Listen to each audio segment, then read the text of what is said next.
गणना कोण करी. असोनी संसारी जेव्हा वेगू करी किंवा असोनी संसारी जिवे वेगू करी. वेद शास्त्र उभारी बाई हसदा. हरिमुखे म्हणा पुण्याची गणना कोण करी. ज्ञानदेव म्हणे व्यासाची एक खुना. द्वारकेचा राणा पांडवा घरी. हरिमुखे म्हणा पुण्याची गणना कोण करी. थोडे पुढे या तुम्ही, अशी पुढे या तुम्ही. आता दादाला कीर्तन सांगणं म्हणजे येडेपण आहे ती माझा. त्याच्या समोर काय त्याच्याकडे बोलून काय बोलू. सगळे थोडे पुढे सांगा. असे समोर या माझ्या. पुढे या तुम्ही सगळे. फक्त साऊंडच्या पुढे नका बसू. पुढे या. पुढं सर्वांनी भजन करा. विठ्ठला विठ्ठला.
क्षण भरितेने मुक्तिचारी साधीला.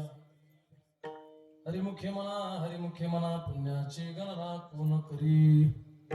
महायोग पेटे तटे भीमरथ्या मोरम पुंडरीकाय दातुम मुनींद्रे. समागत्य तिष्ठन्तमानंद कंदं परब्रह्मलिंगं भजे पांडुरंग. तडिद्वाससं नीलमेघावभासं रमा मंदिरं सुंदरं चित्प्रकाशम्. वरं त्विष्टिकायां समन्यस्तपादं परब्रह्मलिंगं भजे पांडुरंगं. पांडुरंग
पांडुरंगा करू प्रथम नमन.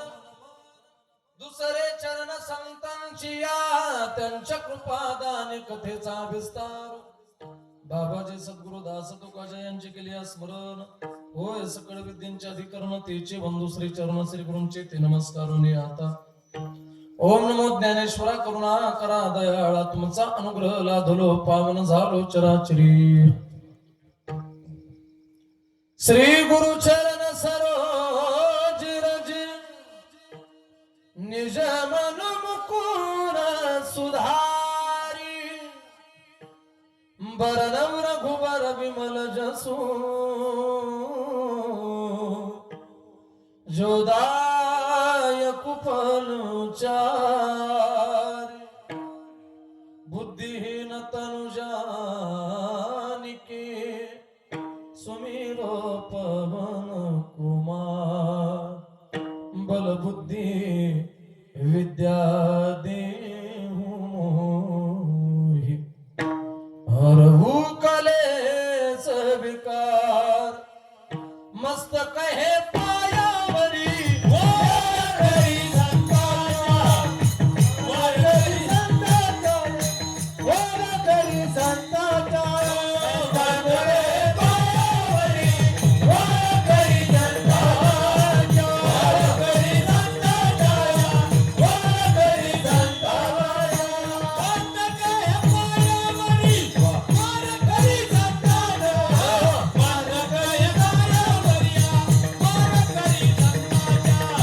वारकरी संताचा वारकरी संताचा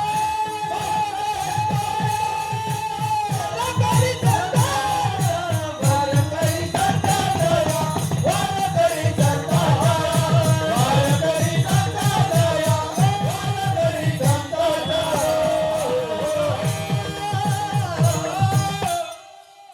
वारकरी मस्तक हे पायावरी या वारकरी संतांच्या जे गावी केला वास त्याशी नसावे उदास देवाचे द्वारी उभा क्षण भरी तेरे मुक्तिचारी साधियल्या हरिमुखे म्हणा पुण्याची गणना कोण करी प्रस्तुत प्राप्त प्रसंगी कीर्तन रूपी सेवे करताना बोललेला अभंग कैवल्य साम्राज्य चक्रवर्ती साधकांच्या मायबाप माऊली महावैष्णव विश्व माऊली ज्ञानोबारा आणि माझ्या माऊली ज्ञानोबारांचा गोड असणारा हा 4 चरणांचा अगदी बसलेल्या सर्व मंडळींच्या पाठांतरातला असणारा परिचयाचा असणारा हरिपाठ या ग्रंथातील पहिल्या क्रमांकाचा अभंग जमलेल्या सर्व संत मायबापांच्या सेवेकरता निवडलेला आहे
विश्व माऊली ज्ञानोबारांचा गोड असणारा हा 4 चरणांचा अभंग आहे आणि मला असं वाटतं दादा या धर्ममंडपामध्ये बसलेला असं एकही व्यक्ती नसेल किंवा एकही माणूस नसेल भाऊ त्यांचा हा अभंग पाठ नाही जवळपास सर्वांच्या पाठांतरातले महाराज मी सांगत असतो इथं जेवढे काही माणसं बसलेले ना पाठ जरी नसला तरी कमीत कमी कानपाठ का व्हायला सर्वांच्या पाठांतरातले महाराज आणि जरी यदा कदाचित इथे बसलेल्या एखाद्या माणसाचा तू हा अभंग कानपाठ जरी नसला तर असं समजतो या महाराष्ट्रामधला आहे की नाही मोहिते पाटील मी सांगत असतो गोड असणारा हा माझ्या विश्व माऊली ज्ञानोबारांचा महाराज वर्णन करतात माझ्या माऊली ज्ञानोबारांनी हरिपाठ ग्रंथच तुमच्या आमच्या करता तयार केलेला आहे महाराज बरं का कारण मनाचं बोलत नाही जर इथं बसलेल्या एखाद्या व्यक्तीच्या हातात आपण जर भगवद्गीता दिली आणि जर त्यांना पारायण करायचं सांगितलं तर एवढं शक्य नाही महाराज एवढं सोपं नाही मला असं वाटतं संस्कृत वाचता यावी किंवा भगवद्गीता वाचता यावी याकरता एखाद्या गुरुकडे राहावं लागेल, एखाद्या महात्म्याकडे राहावं लागेल, त्याचं अध्ययन करावं लागेल, त्याची संहिता घ्यावं लागेल, त्याच वेळेला संस्कृत वाचता येऊ शकते महाराज. पण मी सांगत असतो इथं बसलेला जर एखाद्या व्यक्तीच्या हातात आपण जर हरिपाठ ग्रंथ दिला तर तो सहजपणे वाचता येऊ शकतो महाराज,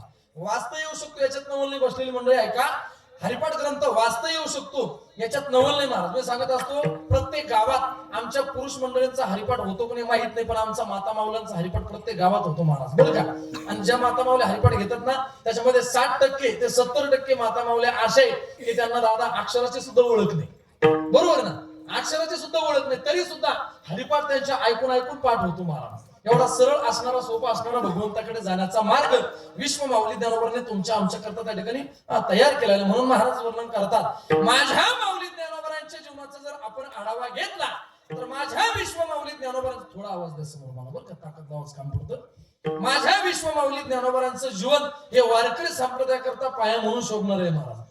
ज्ञानदेव रचिला पाया उभारिले देवालया, माझ्या विश्व माऊली ज्ञानोबांचं जीवन हे वारकरी संप्रदायासाठी पाया म्हणून शोभणार आहे. तर तुकोबारांचं जीवन तुका झाला शे कळस, तुकोबारांचं जीवन हे कलश स्थानी विराजमानी. काही साधक ज्ञानोबांना प्रश्न करतात, माऊली आम्हाला सांगा, आम्हाला जर तो मोक्ष प्राप्त करायचा असेल, आम्हाला जर त्या भगवंतापर्यंत जायचं असेल, ते चारही प्रकारच्या मुक्त्या आमच्या जीवनात प्राप्त व्हाव्या याकरता आम्ही नेमकं कोणतं साधन करावं, काय करावं जेणेकरून आम्हाला ते 4 प्रकारचे मोक्ष प्राप्त होतील. त्यावेळेस ज्ञानोबा वर्णन करतात, जर तुम्हाला ते 4 प्रकारचे मोक्ष प्राप्त करून घ्यायचे असेल तर एकच करा, काय करा, त्या भगवंताच्या द्वारामध्ये क्षणभर उभे राहा. जर तुम्ही त्या देवाच्या दारामध्ये क्षणभर उभे राहिले तर ते 4ही प्रकारचे मोक्ष प्राप्त होतील. मग 4 प्रकारचे मोक्ष कोणते? मला सोडतं पहिले क्रमांकाचा मोक्ष समीपता, सलोकता, स्वरूपता आणि सायुज्यता. समीपता देवाच्या जवळ, सलोकता ज्या ठिकाणी देव राहतात ते लोक, स्वरूपता देवासारखं स्वरूप ते कंसाला प्राप्त झालं होतं, आणि सायुज्यता पुतण्याला प्राप्त झाली, म्हणजे देवासारखं होणं, देवच होणं. हे 4ही मोक्ष त्या साधकाला तेव्हा प्राप्त होतात जेव्हा तो साधक भगवंताच्या द्वारामध्ये क्षण उभा राहतो. महाराज वर्णन करतात, देवाचे द्वारी उभा क्षण द्वारी आणि तिने मुक्तीचारी साधिलेल्या विठ्ठला विठ्ठला.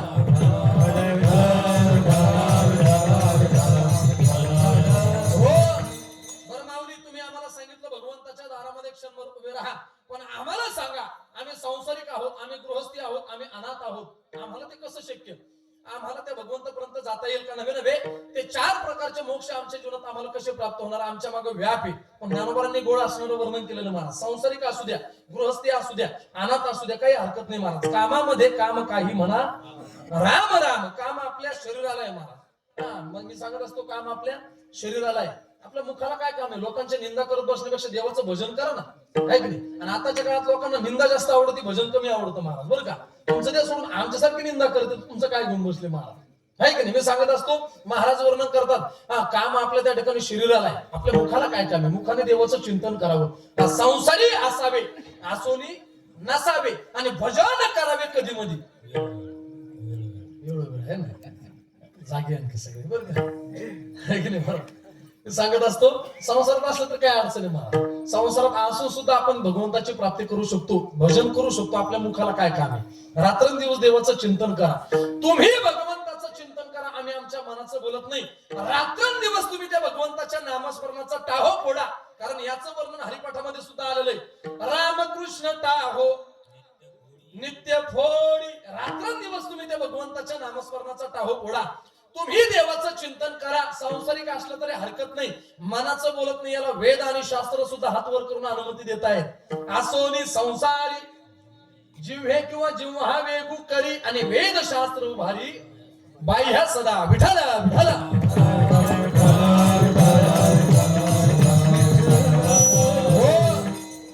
बरं माऊली, तुम्ही आम्हाला सांगितलं भगवंताच्या द्वारामध्ये क्षणभर उभे राहा. संसारिक असलं तरी चालेल, गृहस्थी असलं तरी चालेल, अनाथ असलं तरी चालेल, पण आम्हाला सांगा, हे तुम्ही तुमच्या मनाचं बोलता की याला कोणाचा पुरावा आहे, याला कोणाचं प्रमाण, याला कोणाचं मत? कारण पुराव्याशिवाय, प्रमाणाशिवाय, कोणाच्या तरी मताशिवाय कोणतीच गोष्ट पूर्णत्वाला जात नाही. कोणत्याही गोष्टीला पुरावा लागतो महाराज. मी सांगत असतो, जसं कोर्टामध्ये जर एखादी केस दाखल केली तर आपला पुरावा तेवढा मजबूत असावा लागतो, त्याच वेळेला आपल्या बाजूने निकाल लागण्याची शक्यता आहे. बघा तुम्ही मारा, मी मनाचं बोलत नाही. जसं कीर्तनकाराच्या बोलण्याला सुद्धा थोडाफार का होईना पुरावा पाहिजे महाराज, बरं का? मी सांगत असतो महाराज, बरोबर? कीर्तनकाराच्या बोलण्याला सुद्धा थोडाफार का होईना पुरावा पाहिजे. जर कीर्तनकाराच्या बोलण्याला पुरावा नसेल तर कीर्तनकार पुरावा, बरोबर आहे की नाही? मी सांगत असतो की पुराव्याशिवाय कोणतीच गोष्ट पूर्णत्वाला जात नाही. मग माऊली, तुम्ही तुमच्या मनाचं बोलता का? याला कुणाचा पुरावा आहे, याला कुणाचं प्रमाण, याला कुणाचं मत? महाराज वर्णन करतात, आम्ही आमच्या मनाचं बोलत नाही. मला असं वाटतं व्यासांनी महाभारतामध्ये लिखित केलेलं आहे महाराज, बरं का? पांडव हे वनवासामध्ये होते, पण वनवासात असून सुद्धा देवाला विसरले नाही महाराज. किती दुःख होतं पांडवांच्या जीवनात. मी सांगत असतो या जगामध्ये भगवंताकडे दुःख मागणारा माणूस आणखी जन्माला आला नाही. मी सांगत असतो या जगामध्ये एकच माता होऊन गेली, तिचं नाव आहे कुंती माता. सर्वांना माहिती महाराज. ज्यावेळेस भगवान श्रीकृष्ण परमात्मा म्हणतात की आता काहीतरी मागा, आता काहीतरी मागा म्हटल्याच्या नंतर महाराज काय मागू शकत नव्हती. हस्तिनापूरचं राज्य मागितलं असतं, संपूर्ण आयुष्य सुख समृद्धीमध्ये गेलं असतं. मला असं वाटतं मागच्या वेळेस सांगितलं, देवा जर माझ्या जीवनात मला काही द्यायचं असेल तर माझ्या जीवनामध्ये मला फक्त आणि फक्त क्षणोक्षणी पावली प्रत्येक प्रसंगामध्ये माझ्या जीवनात मला फक्त आणि फक्त दुःख दे. कारण का? माणसाला देवाचं स्मरण सुद्धा होतं, पण ते दुःखामध्ये होतं महाराज, बरं का? सुखामध्ये होत नाही. बघा तुम्ही यंदा आता पाऊस काळचा चांगला होता, बरं का? चांगला म्हणजे चांगलाच होता महाराज, आहे की नाही? किती आठवण आली आपल्याला देवाची. मी सांगत असतो महाराज, ज्यावेळेस चांगलं चाललं, आता चांगलं चालू आहे. आता बघा ना तुम्ही महाराज, नाहीतर मला असं वाटलं होतं आता नाही, पण चांगलं चालू आहे, बरं का? बरं चालू आहे का? सांगत असतो माणसाला देवाचं स्मरण होतं, पण ते दुःखामध्ये. मी मनाचं बोलत नाही महाराज. बघा तुम्ही महाराज, रात्रीचा टाइम असू द्या, रात्रीचे 12 वाजलेले आणि एकटाच माणूस चाललेला असू द्या रस्त्याने, आणि पांढरा रस्ता असू द्या, पांढरीचा रस्ता, एखादं पाखरू जरी उडवलं झुडपातून तर साधारण सहज आपल्या मुखात नाव येतं महाराज, काय राम राम राम राम चालू होतं, बरं का? म्हणजे अंगाला आला ताप, देवा तू माझा बा. आणि असा समोर आला, गावातले लाईट दिसली की गाणे सुरू होते महाराज. अंगाचा गेला तर आपण देवाच्या बापाचा, हे आपली भक्ती आहे महाराज. म्हणून महाराज वर्णन करतात, माणसाला देवाचं स्मरण होतं, पण ते दुःखामध्ये होतं, सुखामध्ये होत नाही. पण मला असं वाटतं भगवंताकडे दुःख मागणारी माता कुंती माता, एवढं दुःख मागितलं आणि एवढ्या दुःखाच्या प्रसंगात सुद्धा भगवंताला विसरले नाही. आणि न विसरल्याचा परिणाम महाराज वर्णन करतात, ऐका. पाहते पांडव आखाड वनवासी, परित्या देवासी आठवीती. पाहते पांडव अखंड वनवासी आणि परित्या देवासी आठवीती. ऐका बरं का बसलेली मंडळी, पाहते पांडव अखंड वनवासी परित्या देवासी आठवीती. अखंड वनवासी परित्या देवासी आठवीती. म्हणून द्वारकेचा राणा पांडवाघरी. म्हणून आम्ही आमच्या मनाचं बोलत नाही. ज्ञानदेव म्हणे व्यासाची खुणा आणि द्वारकेचा राणा पांडवाघरी. विठ्ठल विठ्ठल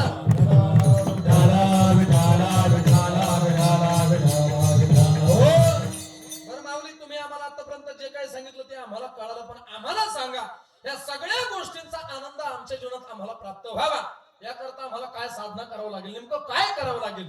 त्यावेळेस माझे विश्वमाऊली ज्ञानोबा गोड असणारं वर्णन करतात, जर तुम्हाला या सगळ्या गोष्टींचा आनंद प्राप्त करून घ्यायचा असेल तर आयुष्यात जन्माला आल्यापासून मरेपर्यंत फक्त एकच करा. काय करा?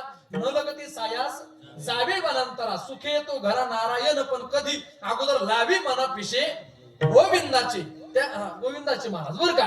रात्रंदिवस त्या गोविंदाचं, त्या भगवंताचं, त्या हरीचं तुम्हाला भजन करावं लागेल. किती भजन करावं लागेल? एवढं हरी हरी म्हणा, एवढं हरी हरी म्हणा की त्याचं गरीब सुद्धा कोणाला करता आलं नाही पाहिजे. पुण्याची गणना कोण करी, म्हणून काय करा? हरिमुखे म्हणा, हरिमुखे म्हणा आणि पुण्याची गणना कोण करी. विठ्ठल विठ्ठल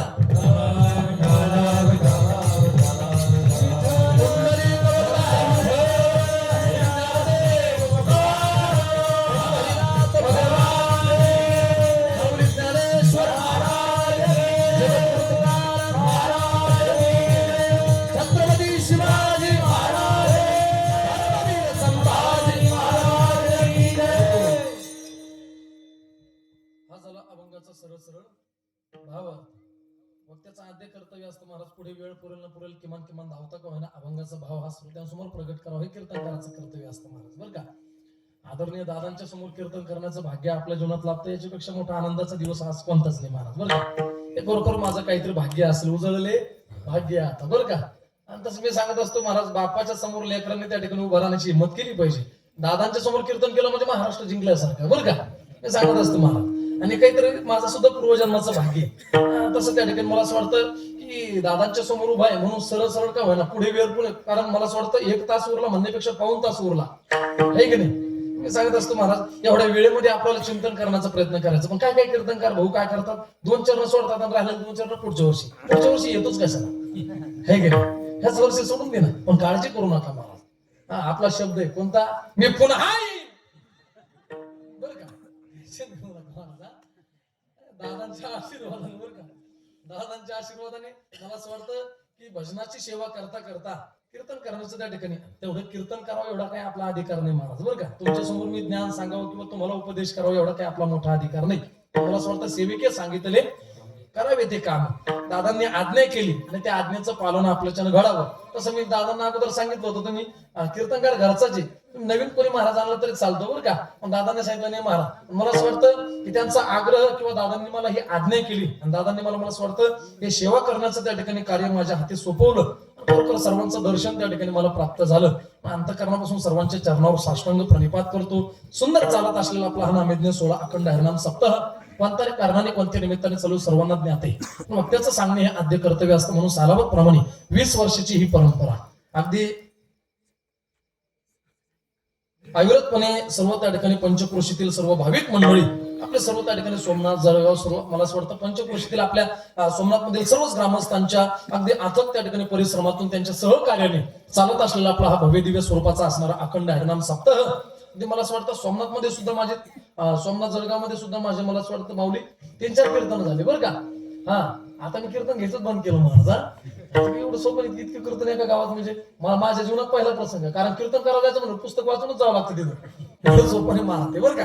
पण मला असं वाटतं की आपल्या गावकरी मंडळींच्या अथक परिश्रमातून अथक त्या ठिकाणी मला असं वाटतं प्रयत्नातून चालत असलेला आपला हा नामयज्ञ सोहळा अखंड हरिनाम सप्ताह अगदी रुक्मिणी प्राण संजीवनी अखिल कोट ब्रह्मांड नायक भगवान पंढरीश परमात्म्याच्या कृपा आशीर्वादाने कैलासवासी स्वानंद सुखनिवासी गुरुवर्य स्वामी सुदेवानंद गिरीजी महाराज उर्फ मोठे बाबांच्या आशीर्वादाने अगदी मला असं वाटतं श्री हरिभक्त परायण परमपूज्य गुरुवर्य डॉक्टर भगवान बाबा आनंद गडकर बाबांच्या कृपा आशीर्वादाने तसेच महामंडलेश्वर 1008 स्वामी विश्वेश्वरानंद गिरीजी महाराज तसेच वैकुंठवासी गुरुवर्य श्री हरिभक्त परायण हरिभाऊ महाराज पाटील पंढरपूरकर गुरुवर्य मारुती बाबा कुरेकर असतील या महात्म्यांच्या आशीर्वादाने त्याच पद्धतीने आपल्या भागाचं श्रद्धास्थान आपल्या आश्रमाचं त्या ठिकाणी गोड आश्रमात त्या ठिकाणी श्रद्धास्थान अगदी मला असं वाटतं संस्थापक अध्यक्ष असणारे श्री हरिभक्त परायण आचार्य 1008 महंत असं जर म्हटलं तरी हरकत नाही बरं का. आदरणीय आपल्या सर्वांचं लाडका असणारं व्यक्तिमत्व परमपूज्य गुरुवर्य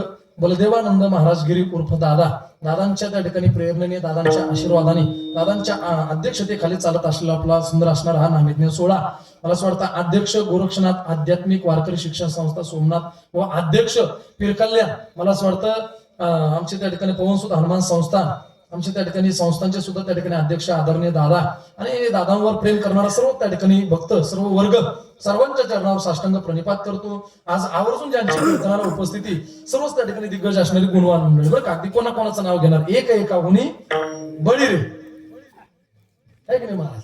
अगदी वारकरी संप्रदायातले सगळे रत्न आहे बरं का. कोणचं वर्णन करत बसणार आहे. अगदी दादांवर प्रेम करणारे या आश्रमावरती प्रेम करणारे ही सर्व त्या ठिकाणी गुणवान मंडळी गायक वादक मंडळी बरं का. ते मला असं वाटतं सर्वांना अंतःकरणापासून वंदन करतो.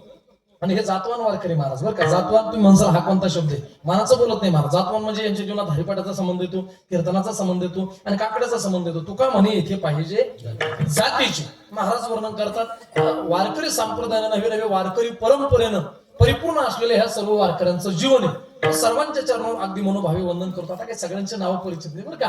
काहींचे नाव परिचित आहे काहींचे परिचित नाही. तुम्ही म्हणसाल तसे ओळखीचे सगळे पण ध्यानात राहत नाही महाराज. आणि वयामानानं कमी जास्त होता अनिल महाराज आहे का नाही कमी जास्त होत असतं महाराज आवड बरं का. तुम्ही म्हणसाल तुम्हाला सुचले बाबा ते महाराज ते मुख्य बरं का आपल्या सप्त्यातले मुख्य पाय आहेत. फक्त आजचे दिवस मला सांभाळून घ्या बरं का. आवाज गिवाज गोड आहे तसा त्यांचा बरं का. बघायचं काम नाही. आदरणीय सर्वच त्या ठिकाणी गुणवान मंडळी ज्यांच्या मुखातून आपण सुंदर असणार नवना कथा त्या ठिकाणी श्रवण करता. आदरणीय श्री हरिभक्त परायण आमचे शंकरजी महाराज जळगावकर देवबाप्पा देवबाप्पांना अंतःकरणापासून वंदन करतो. त्याच पद्धतीने हरिभक्त परायण ज्ञानेश्वरी पारायण व्यासपीठ नेतृत्व प्रभाकर महाराज शिंदे असतील नारायण महाराज एखंडे असतील तसेच हरिभक्तपरायण पांडुरंग महाराज शेवळे असतील, सर्वच महाराज मंडळी आणि आवर्जून आज ज्यांची कीर्तनाला उपस्थिती, भजन सम्राट, भजन गंधर्व, आपल्या परिसराचं नव्हे तर महाराष्ट्राची गाणं कोकिळा, माझ्या जीवनात दादा पहिली चाल मी ज्यांच्याकडून शिकलो, आदरणीय आमचे बळीरामजी महाराज गवार, बरं का. आमच्या बळीराम महाराजांना अंतःकरणापासून वंदन करतो, धन्यवाद देतो. माझ्या जीवनात परमार्थाची सुरुवात ज्यांच्यामुळे झाली, ती मला असं वाटतं वैकुंठवासी रंगनाथ महाराज शिरसा आंबडगावकर, बरं का. तसं त्या ठिकाणी मला असं वाटतं बाबांनी माझ्या जीवनात त्या ठिकाणी मला असं वाटतं की परमार्थाची वाटचाल असेल किंवा मला घडवण्याचं कार्य त्या ठिकाणी बाबांनी अगदी सुरुवात केली. संस्थेत असताना संगीताचा असेल किंवा भजनाचा असेल, भजनाची सुरुवात, गायनाची सुरुवात अगदी ज्यांच्यामुळे माझ्या जीवनात त्या ठिकाणी सुरू झाली, आदरणीय आमचे बळीराम महाराज, बरं का. पहिली चाल मला त्यांनी शिकवली. पहिली चाल कोणती? सुरुवातीला सुंदर ध्यानाला जी लावली होती का, तीच चाल महाराज, बरं का. ते आणखी लक्ष द्या. त्या ठिकाणी आदरणीय आमचे बळीरामजी महाराज गवड असतील, महाराजांना अंतःकरणापासून वंदन करतो, धन्यवाद देतो. तसेच भजन सम्राट, भजन गंधर्व, आपल्या भागाचं नव्हे तर महाराष्ट्राची गाणं कोकिळा, माझे जीवलग असणारे मित्र, आदरणीय तान सम्राट आमचे कृष्णाजी महाराज वाघमारे, बरं का. आमच्या कृष्ण महाराजांना सुद्धा अंतःकरणापासून धन्यवाद देतो. अगदी मला असं वाटतं की त्याच पद्धतीने अगदी उपस्थित असलेले आदरणीय आमचे भजन सम्राट, भजन गंधर्व, आमचे त्या ठिकाणी विष्णुपंत असतील, आमच्या विष्णुपंतांना सुद्धा अंतःकरणापासून वंदन करतो. आमचे भजन सम्राट माऊली असतील, माऊलींना सुद्धा अंतःकरणापासून वंदन करतो. तसेच आदरणीय आमचे शिवाजी महाराज असतील, आदरणीय आमचे, मला माहिती आहे नाव, तुमच्या सगळ्याच्या अगोदर त्याचं नाव घेतलं, बरं का. दादा आज ते माझ्यापेक्षा वजनात, बरं का. ते रुमाल गिमाल त्यांचं ते धोतर मला घेऊन टाका तेवढं तुम्ही, बरं का. वजन कलर जर मारलेला मला अगोदर खाली ताडपत्री टाकावं लागते,